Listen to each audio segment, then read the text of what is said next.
Hey there. Subscribe to my channel. Alur cerita terpaksa menikahi tuan muda memperlihatkan adegan tuan muda Abimana mulai menaruh hati pada Kinanti, ditunjukkan oleh tuan muda Abimana dengan cara memberikan sebuah kado yang sangat istimewa, yaitu sebuah liontin. Membuat hati Kinanti sangat senang dan mengatakan pada tuan muda bahwa itu adalah hadiah termewah yang pernah Kinanti dapat. Mendengar ucapan Kinanti, tuan muda Abimana lagi-lagi mengatakan itu hanya hadiah biasa aja. Itu pun karena Kinanti akan ulang tahun. Dan tuan muda juga akan mengadakan acara ulang tahun yang sangat mewah buat Kinanti dan akan mengundang semua keluarga Kinanti. Sebelum melaksanakan acara ulang tahun yang mewah untuk Kinanti, Oma merencanakan sesuatu, membuat kejutan pada Kinanti. Oma mengajak Kinanti jalan-jalan. Sesampainya di sana, Oma berpura-pura pulang dan ada urusan pada saat itu. Kinanti mendapat sambutan luar biasa di acara ulang tahun yang dihadiri semua keluarga tuan muda Abimana beserta keluarga dari Kinanti.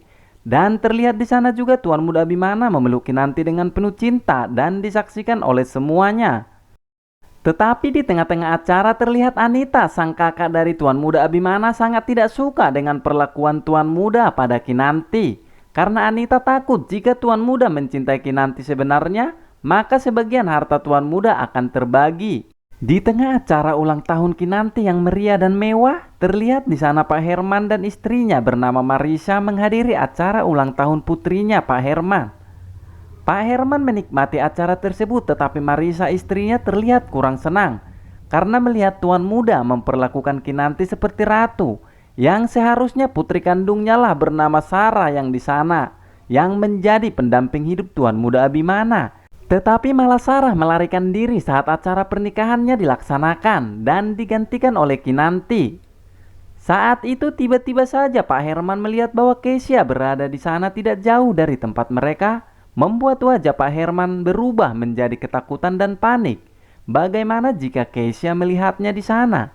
Setelah Pak Herman memastikan Keisha ada di acara yang sama, membuat Pak Herman tiba-tiba mengajak istrinya Marisa pergi dari sana. Walaupun Marisa tidak mau, Pak Herman mengajak ke toilet. Dia berdalih bahwa ada kecoa di dalam jasnya, membuat Marisa dan Pak Herman heboh di dalam toilet. Sambil kepala Pak Herman keluar dari pintu toilet memperhatikan Keisha yang lagi mencari-cari, hingga melihat situasi aman, mereka keluar. Dan saat keluar, Pak Herman kembali melihat Keisha dan mereka masuk kembali ke toilet yang berbeda, membuat Marisa heran dan curiga. Lalu Marisa mengatakan bahwa kelakuan Pak Herman seperti yang dikejar-kejar selingkuhan. Melihat situasi aman, mereka pun melanjutkan acaranya. Setelah Pak Herman dan Marisa kembali duduk di acara tersebut, Marisa izin pergi ke toilet. Dan saat itu Kinanti pun menghampiri Pak Herman dan Kinanti menanyakan bahwa apa penyebab meninggalnya ibunya, dan menceritakan isi buku harian ibunya dan mengatakan bahwa apa benar dulu Pak Herman selingkuh. Mendengar itu Pak Herman kaget, tetapi berusaha tegar dan berpura-pura tidak tahu apa-apa. Di tengah perbincangannya dengan Kinanti, Pak Herman kembali lagi melihat Keisha yang selalu mencari-carinya, membuat Pak Herman buru-buru izin pulang pada Kinanti dan meninggalkan Marisa istrinya di sana. Dan semua itu adalah rencana tuan muda Abimana bersama dengan Keisha, supaya tuan muda panik dan stres. Di adegan lain, saat Kinanti ke toilet, terlihat Reno, sang keponakan tuan muda Abimana, menggoda Kinanti saat lewat dari depannya, membuat Kinanti marah. Tetapi Reno tidak peduli padanya dan Reno akan melakukan sesuatu pada Kinanti. Tetapi David yang berada tidak jauh dari tempat itu mendengar ada keributan, lalu menghampiri bahwa di dalam dapur ada Reno dan Kinanti. Melihat David datang, Reno langsung pergi. David menghampiri Kinanti dan menanyakan keadaan Kinanti. Lalu saat David hendak pergi, Kinanti melihat bahwa David memegang kado. Lalu Kinanti mengambil dan membukanya. Melihat bahwa kado pemberian David bagus, Kinanti senang menerimanya. Hingga Reno melihat mereka dan menganggap David dan Kinanti memiliki hubungan spesial.